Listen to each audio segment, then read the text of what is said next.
종말론이라고 얘기하는 것이 조금 이제 어폐가 있는 것 같은데, 종말론, 그건 사실 그 성도들, 구원받은 성도들도 또 의견이 조금씩 다르기 때문에 우리가 믿고 있는 어떤 그 세대주의적 전천연설을 다른 것과 조금 비교를 하면서 말씀을 드리겠습니다.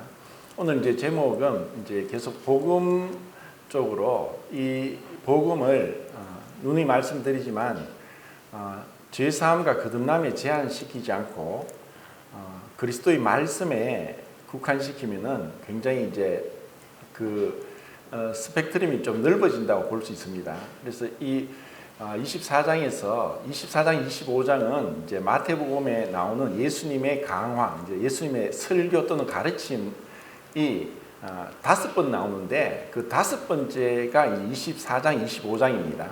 그리고 이 마태복음 24장, 25장에는 예수님의 비유가 5가지 나옵니다. 지난번까지 살펴봤던 25장에는 열처녀 비유와 또 달란트 비유 그리고 양과 염소의 비유가 나오죠. 근데 이거는 이제 사실 이제 같은 의미에서 이제 5가지 비유를 주님께서 이제 앞에 24장에서는 그 집주인과 도적 비유가 나오고 그리고 지혜 있고 충성된 종에 대한 비유 이렇게 해서 사실 이제 동일한 것으로 볼 수 있습니다. 왜냐하면은 24장에서 이제 예수님이 이제 예루살렘 성전에서 성전을 보시면서 제자들에게 하신 말씀입니다. 이 성전을 보고 그 제자들도 그렇고 또 유대인들도 그렇고 그 당시에 역사가들도 하는 말이 예루살렘 성전을 보지 않고서는 아름다운 건물을 보았다고 말할 수 없다라고 할 정도로 이 예루살렘 성전이 아름다웠습니다. 사실 우리가 그 보는 성전의 처음은 솔로몬 성전인데 그것이 바벨론 포로로 들어갈 때 바벨론의 느부갓네살 왕이 다 파괴를 했습니다. 그리고 70년 뒤에 에스라와 스룹바벨에 의해서 다시 귀환이 되고 예루살렘 성전을 세우게 되는데 이것이 흔히 이제 두 번째 성전 스룹바벨 성전이라고 합니다. 근데 그 스룹바벨 성전을 본 노인들이 그 이전의 솔로몬 성전과 비교해 보니까 너무 초라한 거예요. 그래서 눈물을 흘렸다는 그러한 성경 구절이 나옵니다. 그러고 나서 이제 그 헤롯 때에 사실 이게 이 성전이 거의 46년 동안 지어지고 지금 예수님이 있을 때도 건축 중이었고 완전히 이제 완공되는 것은 AD 68년도에 완공이 됩니다. 근데 이제 이렇게 오랫동안 지어진 건물이 사실 그 솔로몬 성전을 바탕으로 해서 그 안에는 이제 금으로 다 이렇게 입혀져 있었던 그런 건물이었는데 그렇게 완공되고 나서 2년 뒤에 70년에 로마의 타이투스 장군이 와서 그 로마를 점령하고 예루살렘 성을 완전히 부숴버립니다. 그런데 예수님이 이 성전을 두고 앞으로 40년 뒤에 있을 일을 이제 예언하고 계십니다. 이 성전을 보고 제자들은 정말 어쩌면은 그들이 유대인으로서 하나님께서 우리 유대인들에게 주신 놀라운 이러한 약속들, 축복들 이러한 것들을 보고 어떤 자부심도 있었을 것입니다. 그런데 예수님은 그 예루살렘 성전을 보고 이 성전을 보느냐? 돌 위에 돌 하나도 남지 않고 다 무너뜨리우리라 라고 말씀했습니다.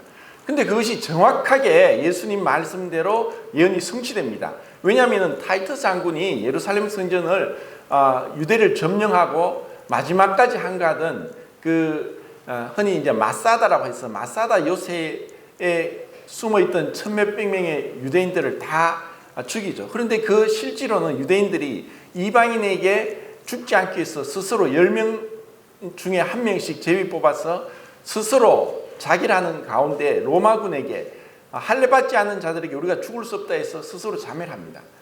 그렇게 해서 이스라엘이 최후가 너무나 비극적으로 끝이 나는데 오늘날에도 사실 그렇습니다. 폭탄을 떨어뜨린다 하고 미사일을 쏜다 할지라도 심지어 핵폭탄이 터진다 하더라도 예수님 말씀처럼 돌 위에 돌 하나도 남지 않고 무너뜨려질 수 없다는 것입니다.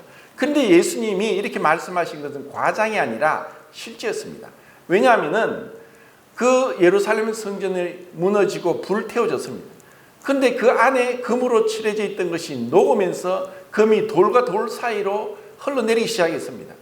이것을 본 로마 병사들이 그 금을 취하려고 돌도 돌 하나 다 넘어뜨리면서 금을 취하는 것입니다. 그래서 이 예언이 정확하게 이루어진 것입니다. 자, 우리가 예언을 얘기할 때 세상에도 많은 사람들이 그런 오늘의 운세 또 앞으로 세상 사람들은 점을 보러 가고 하는데 그것은 하나님이 가장 미워하시고 가장 싫어하시는 겁니다. 그 사술의 죄, 그 점치는 죄, 그것은 불순종과 같이 악한 죄입니다. 근데 예수님의 이 말씀은 어떻게 보면은 하나의 말씀도 성취되지 않은 것이 없습니다. 마태복음 24장 35절입니까? 천지가 없어지기 전에는 내 말이 없어지지 아니하리라. 5장 18절에도 천지가 없어지게 된 율법의 1.1획도 하나도 성취되지 않은 것이 없을 것이라는 그런 말씀을 합니다. 그리고 예레미야 33장 20절에도 보면은 예수님 그 예레미야 선지자를 통해서 낮에 대한 약정과 밤에 대한 약정이 깨어진다 할지라도 내가 이스라엘과 맺은 약속은 깨어지지 않는다. 자, 이 낮과 밤에 대한 규정은 하나님이 천지를 창조하시면서 지금까지 변함없이 유지되고 있습니다. 그리고 하나님이 이것을 지켜 보존하고 있습니다. 한 시간에 1660km로 자전하고 있는 이 지구의 자전을 그 하나님이 정한 질서를 무너뜨리는 것보다도 하나님이 이스라엘과 맺은 약속이 깨어지는 것이 더 쉽다는 말씀입니다. 다르게 말해서 어떠한 인류의 과학 문명이 발전하고 할지라도 우리가 이 지구의 자전 속도를 빠르게 하거나 느리게 할 수는 절대로 없습니다. 만약에 우리가 하나님의 형상으로 지음받았기 때문에 그런 과학기술이 발전이 그런 일을 가능하게 한다 할지라도 그 전에 하나님의 심판이 있을 겁니다. 그래서 하나님의 약속의 말씀은 반드시 이루어진다는 것입니다. 이것을 우리는 무엇으로 알 수 있느냐? 레위 23장에 있는 여호와의 7절기를 통해 알 수 있습니다. 자, 슬라이드에 보시면은 여호와의 7절기 그림이 나옵니다. 이것을 잠깐 말씀드리고 24장에 대해서 또 말씀드리겠습니다. 이 하나님께서 이스라엘 백성에 주신 7절기는 출애굽하고 나서 성막을 세우고 나서 이 말씀을 하시는데 이것을 1년에 7번의 절기를 지키라고 했습니다. 그런데 이것은 이스라엘 백성들이 1년마다 지켜야 될 명절이고 반드시 이 절기를 지켜야 될 뿐 아니라 이 7절기는 하나님께서 이 세상을 주관하고 계획하신 이 세상에 대한 타임테이블입니다. 타임라인입니다.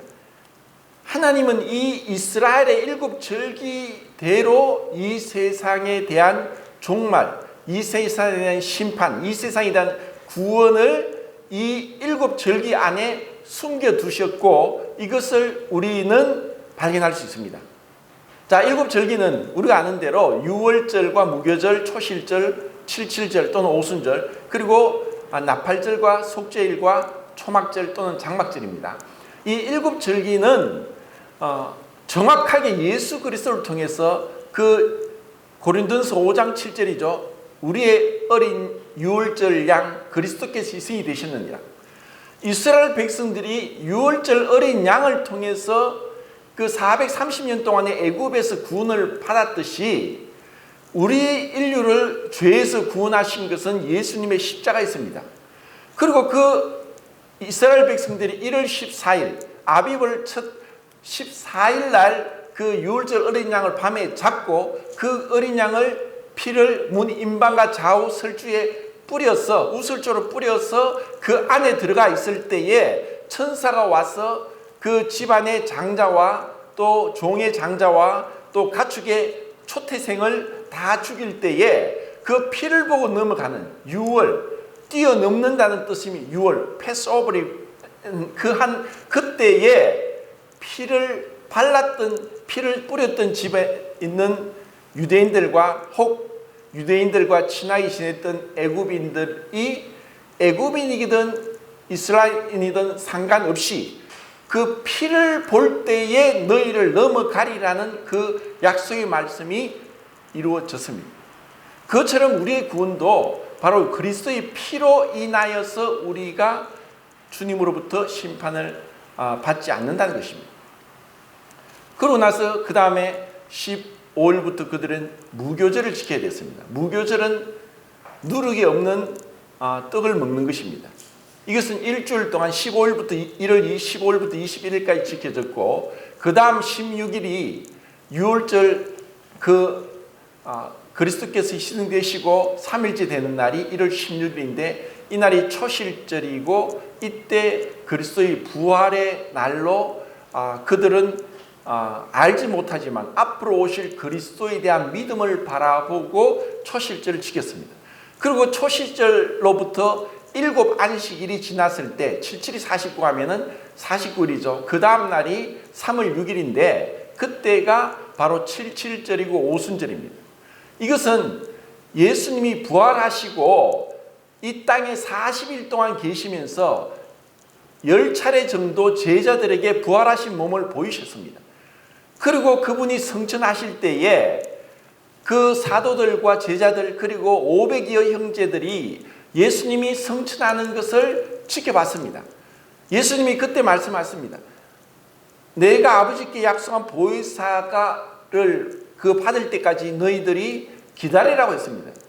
500여 명이 예수님의 부활과 성천을 목격했음에도 불구하고 10일을 못 기다리고 380명이 다 돌아갔습니다. 그 놀라운 광경을 지켜봤던 부활도 역사적인 장면이고 성천도 역사적인 장면입니다. 그러한 예수님의 부활과 성천을 지켜봤던 자들이 380명이 돌아갔습니다. 120명이 남았을 때 그때 성령이 강림하신 사도행전의 4번째 오순절 중에 첫 번째 그 성령 강림이 사도행전 2장에 기록되어 있습니다. 그러고 나서는 이 유대인의 7 절기는 자그마치 4개월 동안 아무런 절기도 없습니다. 그 다음에 나오는 절기가 나팔절이고 7월 1일입니다. 그러면 3월 6일부터 7월 1일까지를 우리는 지금의 이 교회 시대, 은혜 시대, 성령 시대라고 하는 그 시대에 우리가 살고 있습니다. 그리고 그 나팔절이 언제일지는 우리는 모릅니다. 그런데 주님은 말씀하셨습니다. 주님은 다시 오신다고 약속을 하셨고 반드시 주님이 오실 겁니다.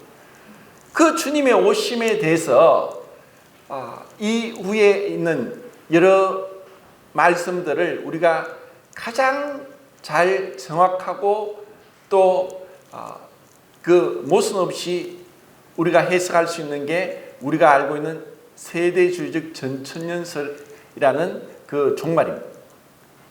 그것을 우리가 제대로 모르면 지금 마태복음 24장이 어느 시대에 어떻게 이루어지는지를 모른다는 것입니다. 제가 지난번에 그 심판에 대해서도 말씀을 드렸는데 하나님의 심판은 반드시 병행되는 것이 있다고 했고 그것이 같이 온다고 했습니다. 무엇이었습니까? 구원입니다. 하나님이 구원하신다는 것은 다르게 말하면 심판도 행하신다는 겁니다.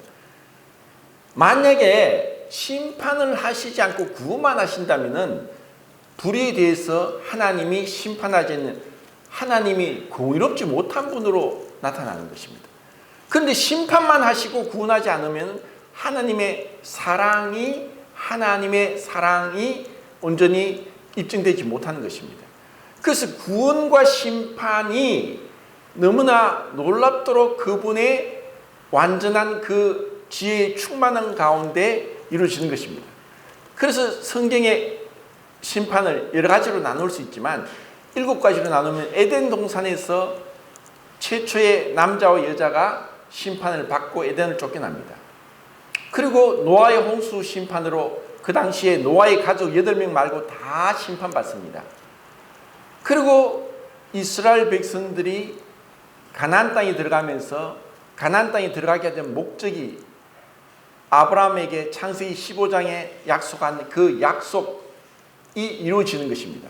하나님의 그 이스라엘 백성을 구원하는 그 목적이 첫 번째는 애굽으로부터 구원받는 것이지만 애굽의 바로 왕과 애굽의 많은 우상들을 심판한 것이 이스라엘의 구원입니다. 이스라엘 쪽에서는 구원이지만 애굽 쪽에서는 심판이었습니다. 왜냐하면 하나님은 그 우상을 싫어하시고 하나님의 자리에 올라간 모든 우상들을 하나님이 심판하셨던 것입니다. 그리고 또 하나, 가나안 땅에 들어간 것은 가나안 땅의 7 족속들이 우상을 섬긴 것에 대한 심판을 이스라엘 백성들을 통해서 하게 하신 것입니다. 이것이 하나님의 놀라운 구원입니다. 그리고 구원과 심판이 이 가나안 땅의 그 7 족속의 이방 우상들을 심판한 것이었습니다. 그러고 나서 그들이 이스라엘 백성이 좀 전에 말씀드렸던 바벨론의 포로를 끌려가는데 그것은 이스라엘 백성들이 범죄한 것에 대한 심판이고, 그리고 하나님께서 이 약속하신 그 율법 중에 희년을 지키라고 50년마다 77절이 그 50일째 오는 절기라면은 50년째 안식년이 49년을 지나고 난 다음에 안식년이 7번 지나고 난 다음이 희년입니다. 희자가 복희자라고 해서 요벨이라고 주빌레라고 하는 그 양의 뿔을 부는 그 희년을 이야기하는데 그 희년을 그들이 한 번도 안 지켰습니다. 한 번도 안 지켰어요. 그래서 하나님은 그 약속이 이루어지기 위해서 70년 동안 바벨론 포로, 가나안 땅에 들어가서 그들이 포로로 되기까지 490년 동안 지키지 않았던 희년을 강제적으로 지키게 하기 위해서 70년 동안 바벨론 포로로 가게 했습니다. 하나님의 말씀은 하나도 땅에 떨어지지 않고 천지가 없어지기 전에는 그 말씀이 다 이루어진다고 했던 말씀대로 그 70년의 포로가 그 희년을 지키지 않은 데에 대한 심판입니다. 그리고 심판이 이제 예수 그리스도의 십자가에서 하나님께서 그 우리 인류의 죄를 그 아들에게 모두 그 진노를 퍼붓는, 왜 하나님이 그렇게 그 아들을 향해 진노를 퍼부어야 됐는가는 우리의 죄가 어떠하냐, 우리의 죄가 얼마나 끔찍하고 우리의 죄가 얼마나 흉악한가를 그 십자가를 통해 보여줍니다. 그렇게 잔인하고 끔찍하고 너무너무나 무섭고 너무나 그 고통스러운 인간의 사형 방법이 우리의 이 죄악이 얼마나 크다는 것을 보여주는 것입니다. 그리고 마지막 심판은 어쩌면 그 다음 6번째 심판은 지금 마태복음 24장에 있는 그 열국들을 향한 심판이라고 볼 수 있습니다. 이것은 7년 환란이 끝나고 나서입니다. 자, 이것을 우리는 나팔절에 교회가 휴거되고 그 다음 7월 10일 날 있을 속죄일, 이를 대속죄일이라고 합니다. 레위기 16장에 있는 이 대속죄일에 있을 그 이스라엘의 심판, 그 이스라엘의 심판은 7년 중에서 정확하게 얘기하면 후 3년 반 동안 마태복음 24장에 말씀하시는 이제까지 천지를 창조한 이후에 이와 같은 환란이 없다는 너무너무 끔찍한 환란이 이 땅에 내려지는 것이고, 그것은 왜 이스라엘로 회개케 하기 위한 것입니다. 그러고 나서 7월 15일부터 22일까지 8일간 8일 동안 초막절, 장막절이란 절기가 있습니다. 이것이 성경에 말하는 천년왕국이고, 문자적으로 천년왕국이 이 땅에 있을 것을 말씀한 것입니다. 자, 여기서 우리는 이 여호와의 일곱 절기를 통해서 제가 쭉 이제 간략하게 이렇게 말씀을 드렸는데, 우리가 정말 주의해야 되고, 여기서 우리가 명심해야 될 것이 있습니다. 제가 뒤에 말씀드릴 그 후천년설, 전천년설, 그러니까 보수주의적 후천년설과 자유주의적 후천년설, 그리고 역사적 전천년설과 세대적 전천년설, 그리고 무천년설에 대해서 말씀을 드리는데, 이거는 사실 나이 드신 성도님들이 이걸 잘 몰라도 됩니다. 청년들이 좀 더 알기 위해서 제가 그 카톡에 올린 이 파일을 좀 이게 잘 이제 보시면은 이제 도움이 될 겁니다. 이러한 것들을 모르더라도, 그러면은 왜 하나님께서 이런 여호와의 7절기를 통해서 이 세상에 대한 심판에 대해서 미리 말씀하셨고, 그리고 이것에 대해서 우리에게 가르쳐주는 교훈, 이 세상의 종말과 심판에 대해서 분명히 말씀하셨지만, 구원받은 성도들로 하여금 이 세상의 심판에 대해서, 종말에 대해서 어떠한 제사를 가져야 되는가를 우리는 분명하게 짚고 넘어가야 됩니다. 첫 번째는 이 인류 역사를 통해서 우리에게 보여주는 것은, 결국 이스라엘 백성들을 향해서 하나님이 보여준 것과 우리 인류에게 보여준 것은 축소판이고 확대판이고 동일한 것입니다. 이스라엘 백성이 특별하고 특별하게 죄악되고 아니면 특별하게 뛰어나고가 절대 아닙니다. 그들은 하나의 모델이었고, 우리 인류에 대한 모델이었습니다. 우리 인류를 가르치기 위한, 우리 인류에게 하나님의 그 뜻을 보여주기 위한 하나의 그 모델에 불과할 뿐이었습니다. 그런데 이스라엘을 통해서 우리가 무엇을 볼 수 있습니까? 그 기나긴 세월 동안 이스라엘이란 나라는 한마디로 이 세상에서 가장 핍박받는 민족이 유대인입니다. 이렇게까지 핍박을 받을 수 있을까?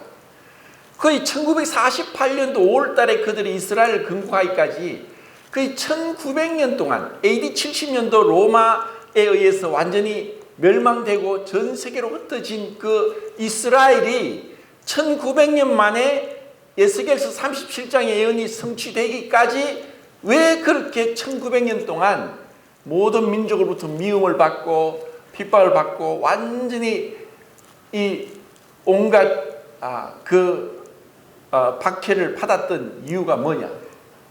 그들의 불순종입니다. 그들의 불신이었고, 그들이 어떠한 축복을 받았는지를 그들은 잊어버렸고, 그것에 대해서 감사치 않았고, 그것에 대해서 깊이 묵상하고 하나님 앞에 나오지 않았기 때문입니다. 지독할 정도로 고집스럽고 지독할 정도로 완악한 모습을 이스라엘을 통해 볼 수 있습니다.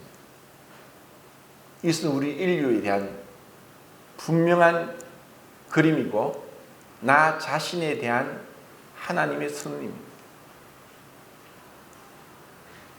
이스라엘이 이렇게 왜 이렇게까지 악할 수 있을까? 우리의 인생도 확대하고 더 깊이 세밀하게 들어가면 내가 그렇다는 것입니다. 내가 얼마나 악한 자인가? 내가 얼마나 추악한 자인가? 얼마나 고집스럽고 얼마나 불순종하고 불충성하고 하나님 주신 은혜, 축복, 그 자비를 기억지 않고 내 고집대로, 내 생각대로 내 마음과 육체에 원하는 것을 행하는 자인가를 봐야 되는 것입니다. 심지어 내가 구원받았다 할지라도 여기서 우리가 참 정말 주의해야 될 것은 로마서 2장 5절인가 분명히 말씀하십니다. 그리고 마태복음 24장 13절에도 말씀하십니다. 끝까지 견디는 자는 구원을 얻으리라. 이게 무슨 말입니까? 믿음으로 구원받는 게 아니라 끝까지 견디는 자는 구원을 얻으리라. 이것은 분명히 이스라엘에 대한 말씀입니다. 그런데 그들이 택함 받은 은혜로 구원받은 자들은 그 구원을 받았기 때문에 끝까지 견디는 것이지 끝까지 견디기 때문에 구원받는 것이 아니다. 구원의 조건으로 끝까지 인내하기 때문에 구원을 받는다면 그것은 율법입니다. 그것이 복음이 되기 위한 것은 이것은 구원의 결과가 끝까지 견디는 것입니다. 그리고 로마서 2장 5절에도 참고 선을 행하는 자에게는 영생으로 하시고, 참고 선을 행하여 영생을 얻는다는 것이 아니라 은혜로 구원받았기 때문에 참고 선을 행하는 것입니다. 우리에게도 마찬가지입니다. 우리로 구원은 전적인 유월절 어린 양 그리스도의 피로 인하여서 구원을 받습니다. 그런데 그 이후에 하나님의 말씀을 우리가 이 세대주의적 전천연설 관점에서 성경을 해석할 때 우리는 비로소 올바로 해석할 수 있습니다. 이거는 또 뒤에 말씀을 드리겠습니다. 자, 첫 번째 이 우리의 이스라엘 백성의 완악함과 우리의 완악함이 어떠한지를 보여주는 것이 여호와의 7절기고 인류를 향한 하나님의 그 종말에 대한 그림입니다. 두 번째는 이와 반대로 하나님이 얼마나 자비로운가, 이미 분명히 심판하시고 멸절시켰어야 될 자들이 이스라엘 백성입니다. 그들은 그 구약 모세오경에 10번이나 나를 배반했다, 나를 반역했고 불순종했다. 그들은 당연히 마땅히 심판받고 멸절당했어야 될 자들입니다. 그런데 왜 그들이 이 긴 세월 동안 7년 환란이란 그 끔찍한 재난을 통해서 그들이 구원이 이루어지느냐? 하나님의 자비하심을, 하나님의 은혜로우심을 알게 하기 위한 것입니다.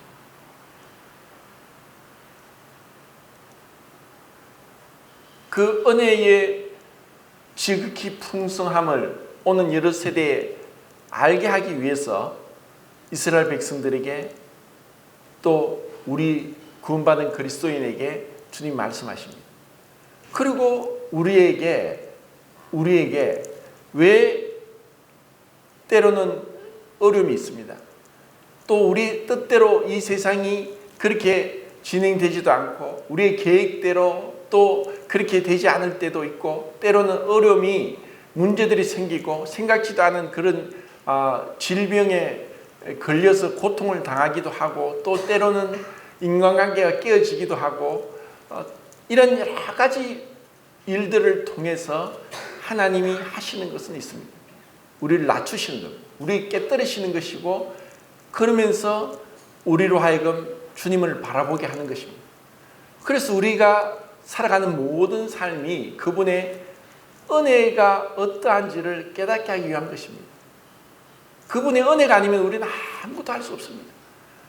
그리고 이러한 은혜가 은혜되게 하기 위해서 때로는 우리의 연약함을 허락하십니다. 그것이 바울이 깨달은 것입니다. 내가 나의 연약한 것을 자랑하겠다. 우리 인간이 자기 생각대로 다 된다면 결코 하나님께 돌아오지 않습니다. 어쩌면 우리에게 어려움이 있는 것이 세상에서 모든 일이 잘 되고 만사형통하고 그들이 계획대로 되고, 또 그들이 돈과 명예와 권력과 그런 원하는 걸 다 얻는다는 것이 축복이 아니라 그것이 재앙인 줄 모르고 그렇게 세상 사람들은 살아가고 있습니다.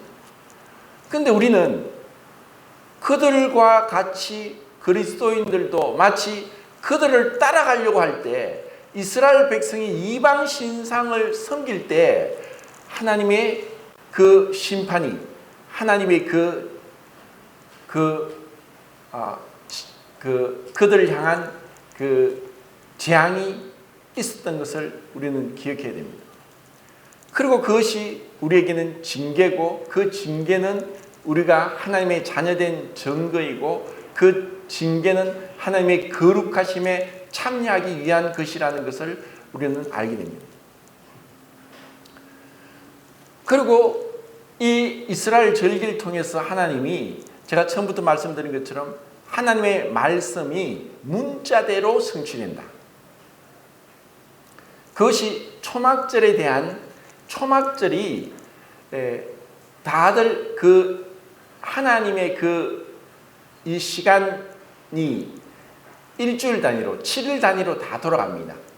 그런데 초막절만은 7월 15일부터 22일까지, 그리고 마지막 명절 큰 날, 이 7월 22일인데 이것이 요한복음 7장에 나옵니다. 그 초막절, 그 8째 되는 날, 그것이 바로 성경에 나오는 구약의 8째 날이 3번 있다고 했습니다. 레위기 그 9장 10장의 제사장 유임식과 13장 14장의 문둥병을 정결케 하는 것과 23장의 초막절, 이 8째 날이 비밀이 뭐냐? 그것은 바로 부활이라고 했습니다. 8째 날, 8은 부활의 숫자입니다. 8째 날, 그 부활, 이스라엘 백성이 부활하는 것을 초막절을 통해서 말씀하셨고, 이 초막절이 정확하게 천년왕국에 그대로 재현됩니다. 그것은 하나님은 그 약속을 반드시 지킨다는 것입니다.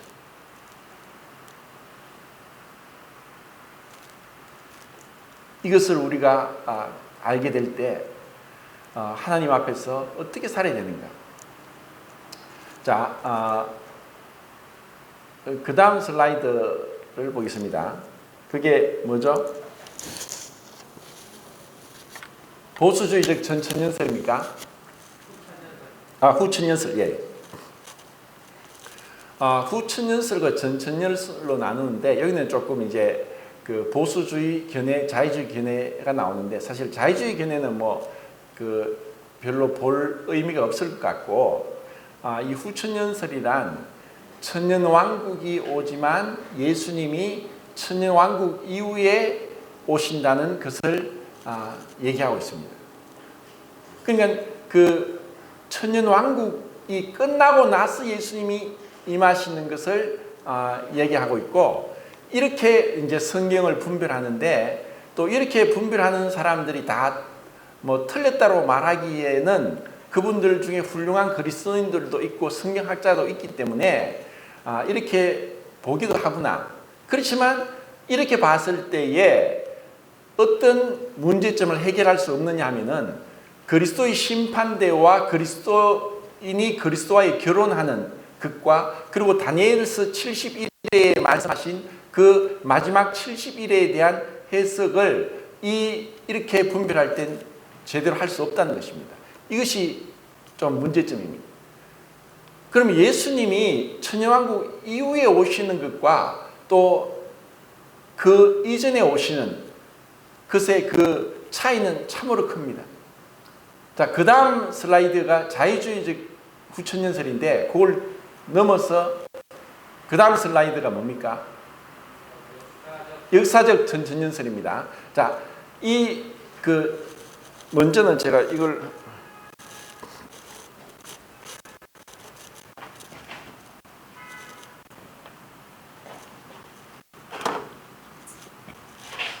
이게 없구나.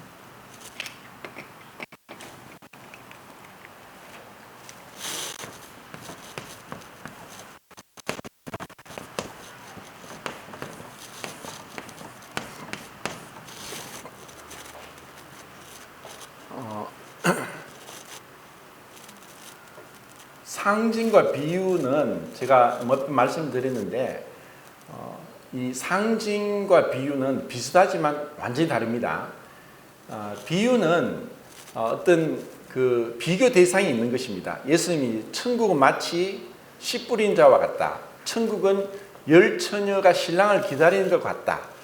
그렇게 말씀해서 원관념인 천국이 있고 그 천국과 비교해서 씨 뿌린 것, 열처녀 비유, 달란트 비유, 그리고 양과 염소 비유가 이렇게 나오기 때문에 비유는 쉽게 알 수 있지만 상징은 뭐냐 하면은 뭐뭐다라고 이야기하면서 원관념이 없고 그냥 비교되는 그 관념만 나옵니다. 이것이 상징입니다. 그러니까 그 성경에서 주로 상징이 가장 많이 나온 것이 모세오경과 요한계시록인데 왜 그런가 하면은 모세오경에서 출애굽기에서 성막을 짓는데 어쩌면 상징적으로 천국에 있는 모형을 만드는데 이것이 그 모형을 보았지만 그것을 이 땅에 그대로 재현하기가 너무 어렵기 때문에 그렇습니다. 그리고 요한이 마지막 때에 될 일을 보고 그 계시를 통해서 기록을 하는데 마치 100년 전에 우리나라 사람이 미사일이나 아니면 비행기나 한 200년, 300년 전에 그 사람들이 오늘날 와서 비행기를 보고 자동차를 보고 우주선을 보고 미사일을 보고 탱크를 보고 한다면은 뭐라고 얘기하겠습니까? 그것을 표현을 하기 위해서 상징으로밖에 표현할 수 없습니다. 왜냐하면 비교할 수 있는 게 없고 그것이 뭔지 모르기 때문입니다. 그래서 상징과 비유는 이제 차이가 나는 것이고 성경에서 이 상징으로 기록된 것들을 인해서 어느 것을 상징으로 봐야 되느냐 어느 것을 문자적으로 봐야 되느냐에 따라서 이 종말론이 갈려지는 것입니다. 그러니까 성경에서 계시록에 말한 천년왕국을 상징으로 보느냐 문자적으로 보느냐 그 차이입니다. 그런데 우리는 천년왕국을 이스라엘 백성에게 말한 초막절을 그대로 이스라엘 백성에게 준 것처럼 그럼 이스라엘 백성에게 왜 그 초막절을 주셨느냐? 그것은 아브라함과 이삭과 야곱과 그 후손들에게 하나님이 계속 반복적으로 말씀하신 것이 그들에 대한 땅에 대한 축복, 내 말을 순종하면 너희들에게 이런 축복을 주겠다. 신명기 28장에 그 축복과 저주가 있죠. 에발산과 그리심산에서 축복과 저주를 말씀하시는데 순종할 때 오는 축복을 말씀하십니다. 근데 그것이 그냥 하나님이 빈말로 그렇게 순종하라고 하기 위해서 한 것이 아니라 실제적으로 이스라엘 백성들에게 아브라함의 자손들에게 하신 약속을 문자적으로 성취하기 위한 것이 천년왕국입니다. 하나님은 정확하십니다. 하나님은 부정확하게 우리 사람처럼 그 때에 맞게 얼렁뚱땅하게 이런 분이 절대로 아닙니다. 그분은 그 약속을 철저하게 지키기 위한 것이 그래서 우리는 천년왕국을 문자적으로 보는 거예요. 그런데 어거스틴과 그 외에 많은 교부들이나 이런 사람들이 무천년설을 주장합니다. 무천년설은 뭐냐? 천년왕국은 단순히 상징이다. 상징으로 말씀한 거다. 그리고 후천년설도 어느 의미에서는 천년왕국이 끝나고 예수님이 오기 때문에 그 천년왕국에 대한 분명한 시점과 심판, 이스라엘에 대한 심판과 민족들에 대한 심판과 그리스도의 심판대와 혼인잔치, 그 7년 환란, 전 3년 반과 후 3년 반에 대해서는 부정확하게 넘어가는 거예요. 이것을 올바로 해석을 못한 거예요. 왜냐? 이것을 상징으로 해석하니까. 그런데 우리가 이 종말에 대해서 해석할 수 있는 이 세대주의 관점은 세 가지를 알아야 됩니다.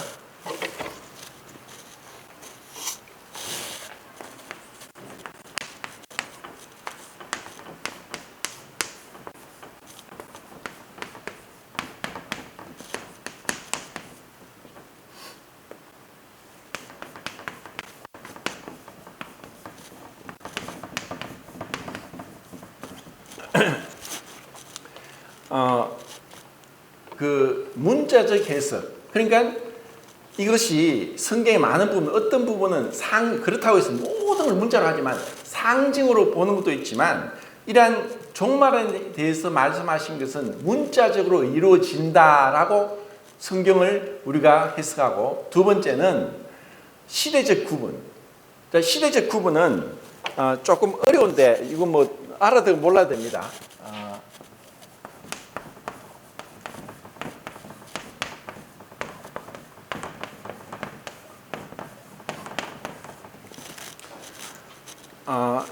대부분의 이제 그 성경학자들이 이제 언약주의적 해서 해석 방법을 취하는데 그 언약을 바탕으로 뭐 에덴 아담 언약, 또 시내산 언약, 모세 언약, 뭐 또 새 언약, 또 이렇게 이제 그 언약을 중심으로 성경을 바라보는 것과 이 시대별로 구분을 해서 뭐 낙원 시대, 또 양심 시대, 그리고 약속 시대, 율법 시대, 또 은혜 시대, 교회 시대, 그리고 천년 왕국, 이런 식으로 이렇게 구분하는 것이 이제 시대 구분이라고 하는데, 이러한 관점이 왜 어떻게 나왔냐면은 이 언약적인 방법은 그 연역적으로 성경을 해석하고, 그리고 이 시대적 구분은 귀납적으로 성경을 해석하는 겁니다. 언약이라는 바탕을 두고 성경을 보는 관점과 여러 성경에 나타난 이 진리와 교훈들을 다들 분석을 해서 하나의 결론을 내는 이러한 귀납적인 방법으로 해석할 때 시대적인 구분이 있을 수 있다는 것입니다. 그래서 이것을 그 존 넬슨 다비가 그렇게 시대 구분을 하면서 이것이 단순히 그때부터 아니라 어거스틴 때부터 어떤 시대 구분을 하라고 얘기를 했었고, 그리고 이것이 이제 C.I. 스코필드에서 이게 대중화되고, 그리고 나중에 그 해리 아이언사이드 같은 그런 분들이 이러한 성경 해석을 방법을 택하면서 달라스 신학교를 세운 최퍼에 의해서 이것이 이제 보편화됩니다. 그러고 나서 우리가 아는 찰스 라일이나 또 드와이트 펜테코스트나 또 그 존 왈바드 같은 분들이 이 수정 그 세대주의를 이제 얘기하고, 그리고 지금 점진적 세대주의로 이제 바뀌고 있는데, 이제 이런 성경을 볼 때 우리가 이 사회학적인 연구를 할 때도 그렇고, 어떤 문학을 연구할 때도 그렇고, 귀납법과 연역법은 동시에 함께 병행해야 됩니다. 그래서 어느 것이 옳고 어느 것이 틀렸다가 아니라 이것은 병행해야 됩니다. 우리가 보는 이러한 그 관점으로 이 세대주의 관점을 볼 때 이 시대 구분이 중요하고, 그리고 이스라엘과 교회를 명확하게 구분하고 있다는 것이 이 세대주의적 관점에서 성경 해석입니다. 이것이 왜 중요하냐면은 이것을 구분하지 않으면은 성경의 많은 부분에 있어서 아까 말씀드린 마태복음 24장 31절에 이것은 이스라엘 7년 환란 동안에 이스라엘에 남은 이 이스라엘인들을 향한 말씀인데, 이것을 복음적으로 적용하면은 완전히 모순된다는 것이죠. 그래서 이와 같은 이제 관점에서 우리는 이 그 성경의 종말을 우리가 예언할 수 있고, 또 이것에 따라서 우리가 성경을 분별할 때 단순히 이것이 우리가 그냥 지식적으로 어떻다는 것을 아는 것보다 더 중요한 것은 제가 아까 말씀드린 세 가지, 그 하나님의 은혜와 인간의 죄악됨, 그리고 하나님의 약속이 반드시 성취된다는 것, 이것을 우리가 알게 될 때 우리는 이 마지막 때를 준비하게 됩니다. 자, 마태복음 24장을 보겠습니다. 24장.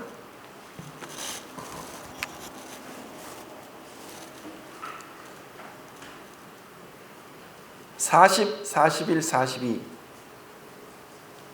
40, 41, 42절 읽겠습니다. 시작.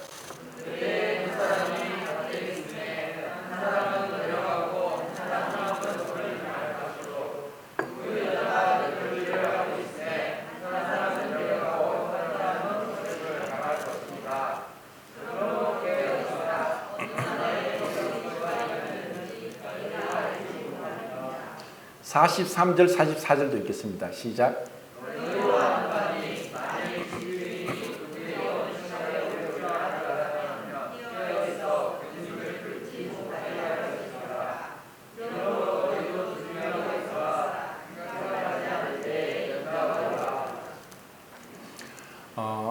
이스라엘 백성에도 말씀하셨지만 이 말씀을 이스라엘 백성에만 적용할 것이 아니라 우리에게도 적용이 됩니다. 왜냐하면은 우리는 그 나팔절은 그 우리가 데살로니가전서 4장 16절에 있는 것처럼 만약에 이 마지막 심판 7년 환란이 오기 전에 나팔이 불리면서 우리가 휴거당할 때에 우리가 휴거될 때 이 세상은 7년 환란에 적그리스도에서 완전히 통치되는 그 시대로 들어갈 때에 우리 그리스도인들은 고린도후서 5장 10절에 있는 말씀대로 우리 각자 모두 선악간의 그리스도의 심판대 앞에서 우리가 몸으로 행한 것을 심판받는 것이 바로 이 나팔절이고, 이러한 심판을 통해서 혼인잔치로 들어가는 그 시기가 바로 이것이기 때문에 우리는 이 주님의 오심을 준비하고 깨어 있어야 되고, 그리고 언제라도 주님 오심을 우리가 기다리고 있어야 된다는 것을 말씀하고 있다는 것입니다. 이것을 우리가 놓친다면 참 주님 앞에서 지혜 있고 충성된 종이 될 자가 누구냐, 그리고 도적같이 오리라. 그것은 주님이 도적이라는 것이 아니라 도적이 언제 올지 모르는 것처럼 잘 모른다는 것입니다. 언제 올지 모르기 때문에, 그러면 우리는 어떤 심정으로 25장에 말씀한 것처럼 지혜로운 5 처녀처럼, 그리고 5 달란트와 2 달란트를 받은 종과 같이, 그리고 양과 같이 지극히 작은 형제에게 그들이 줄이고 목마르고 헐벗고 나그네되고 옥에 갇히고 병들었을 때에 그들을 향해서 내가 무슨 선한 일을 하는지, 주님께 하는지 아닌지도 모르면서 그렇게 행하면서 어떤 자기 자아를 드러내고 자랑을 하고 내가 했다고 하는 그런 것이 아니라, 정말 자기는 무엇을 하는지 모르면 했지만 그것이 곧 주님에게 한 것이다. 사람들이 싫어하고 외면하고 그런 사람들, 이런 사람들을 향해서 주님의 마음으로 주님이 행했듯이 그리스도께서 내 안에서 그분의 일을 이루어 가시도록 내가 그분께 내 자신을 내어드리고 내 안에 사망이 역사하고 생명이 그 다른 사람에게 나타나기 위해서, 내가 생명의 통로가 되기 위해서 주님 앞에 쓰임 받는 것입니다. 이것을 위해서 우리가 깨어 있어야 되는 것입니다. 그렇지 않고 나 구원받았어, 난 천국 갈 거야, 내 지금 죽어도 천국 가, 단순한 어떤 미래에 대한 보상, 단순한 어떤 그 천국에 대한 어떤 약속만을 바라는 자가 정말 주님이 원하시는 지혜이고 충성된 종인가? 그러니까 우리는 매일매일 살 때 정말 우리가 주님의 마음을 가지고 겸손과 온유가 진정한 내가 그리스도와 동행하고 주님이 기뻐하시는 삶의 표정이란 것입니다. 이것이 없이는 주님 앞에 우리가 부끄러운 구원도 있을 수 있다는 것을 말씀하고 있습니다. 이스라엘 백성이 비록 구원을 받지만 끔찍한 그 환란을 통과함으로 인해서 그렇게 구원을 받았듯이, 어쩌면 우리에게는 그 7년 아니면 후 3년 반 42달 1260일이라는 그 극심한 대환란 시기를 통과해서 그들이 정결케 되고 이 땅에서 그대로 그 통과되는 그 천년왕국에 들어가는 것처럼, 어쩌면 우리에게는 짧은 시간이지만 그 짧은 얼마의 시간 동안 이스라엘 백성이 그 대환란을 거치는 것 같은 고통이 불로서 얻는 구원이라고 볼 수 있다는 것입니다. 왜냐하면 그분은 죄를 싫어하시기 때문에, 조금의 죄도 허용할 수 없기 때문에.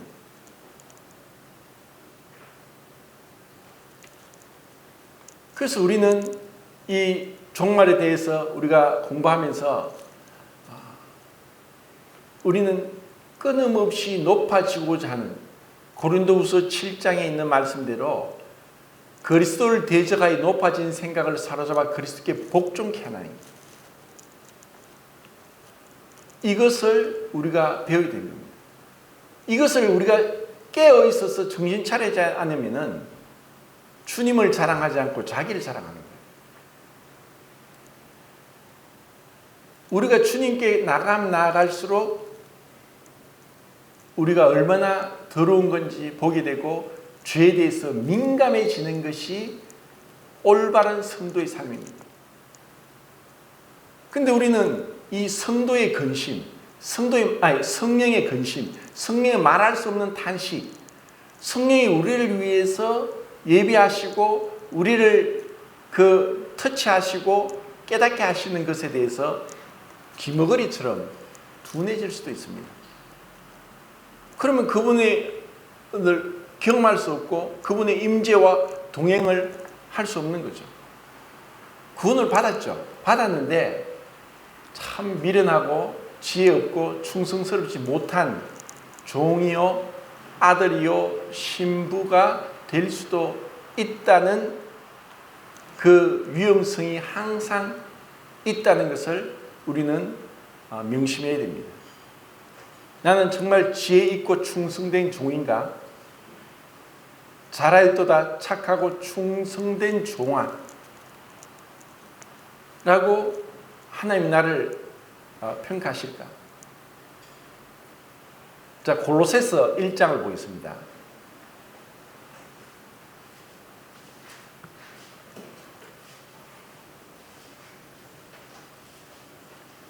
아, 1장 마지막 절이 20 몇 절이죠?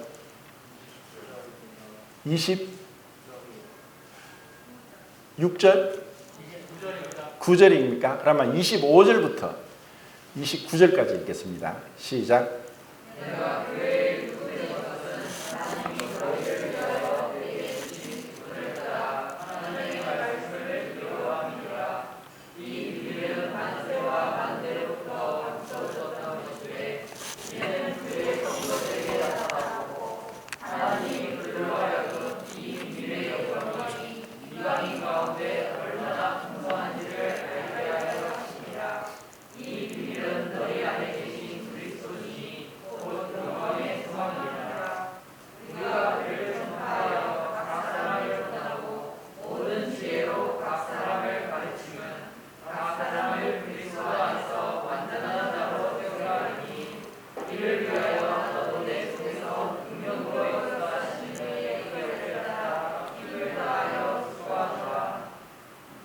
자, 그 슬라이드는 세대주직 전천년설을 한번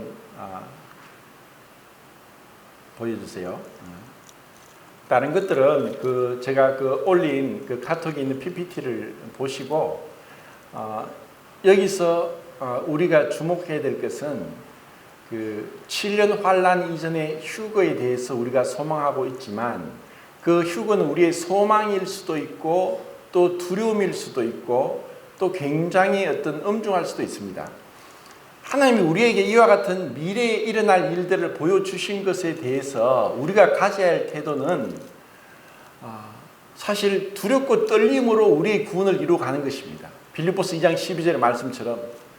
왜냐하면 언젠가 이 일이 일어날 것인데 그 마지막은 천년왕국이 끝나고 나서 그 전에 아마겟돈 전쟁이 있고 그리고 천년이 끝나고 곡과 마곡의 전쟁이 있고 영원 상태로 갈 때 지옥과 천국으로 나눠집니다.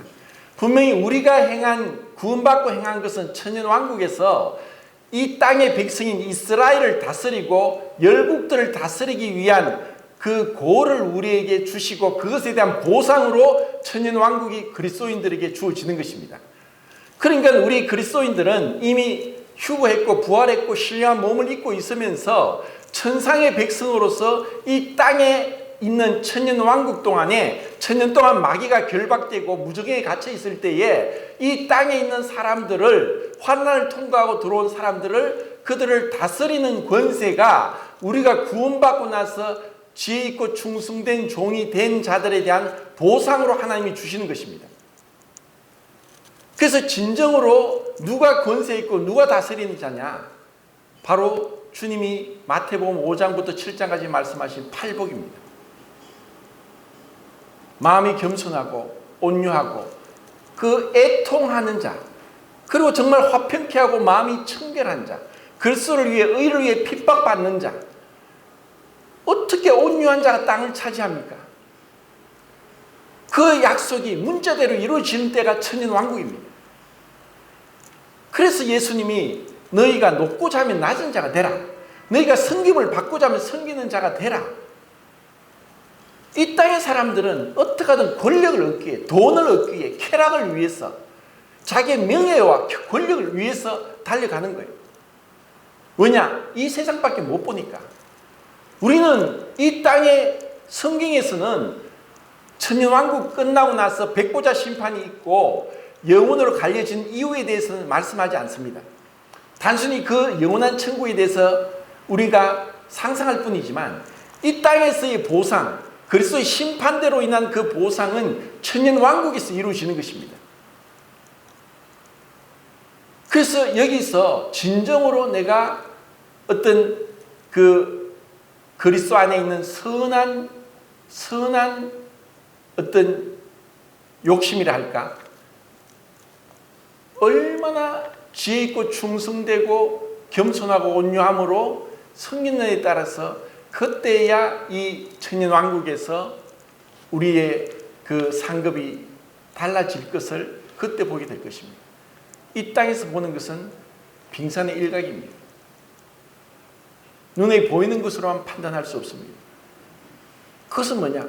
내 안에 얼마나 그리스도께서 나타나시고 이를 기뻐하시는가, 얼마나 내가 죽고 그리스도가 나를 통해 존귀함을 얻고 나를 통해서 그분이 높임을 받느냐, 그것이 바로 우리가 받게 될 상급이고 그것에 대한 보상은 주님은 분명하게 주실 것입니다.